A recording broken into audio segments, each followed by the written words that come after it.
കൃഷ്ണകുമാർജി കൃഷ്ണകുമാർജി മറ്റേ കുഴി കുത്തി കഞ്ഞി കൊടുത്തപ്പോൾ പുള്ളിയുടെ വായിൽ വെള്ളം മുറിയതിനെ കുറിച്ച് പുള്ളി പറയുന്നുണ്ടായിരുന്നു.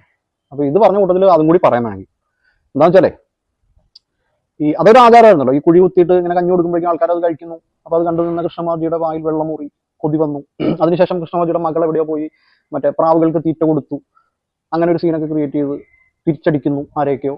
അതിനെ ചോദ്യം ചെയ്തവരെ തിരിച്ചടിക്കുന്നു. ഇങ്ങനെ പറവകൾക്ക് തീറ്റ കൊടുത്തു കഴിഞ്ഞാൽ ഇതിനെ വല്ലതും പറയുമോ എന്നൊക്കെ പറഞ്ഞു ഓർക്കല്ലേ. അപ്പോൾ അതൊരു ആചാരമായിരുന്ന പോലെ തന്നെ അന്നക്കാലത്ത് മറ്റു പല ആചാരങ്ങളും ഉണ്ടായിരുന്നു. മനസ്സിലായോ? കൃഷ്ണകുമാർജി എവിടെയാണ് ഉറങ്ങിക്കൊണ്ടിരുന്നത് എന്നൊക്കെ ചോദിക്കേണ്ടി വരും. ഈ കഞ്ഞി കൊടുത്ത അന്ന് രാത്രി കൃഷ്ണകുമാർജി എവിടെയാണ് ഉറങ്ങിയത്? കൃഷ്ണകുമാരുടെ ഫാമിലി എവിടെയാണ് ഉറങ്ങിയത്? അച്ഛൻ എവിടെയാണ് ഉറങ്ങിയത്? അച്ഛൻ വീട്ടിൽ ഉറങ്ങുകയായിരുന്നോ അതോ ഇനോ? അപ്പൊ അങ്ങനെയുള്ള ചോദ്യങ്ങളൊക്കെ പലതും വരും. ഇതൊക്കെ ആചാരങ്ങളായിരുന്നു. മനസ്സിലാവുണ്ടോ?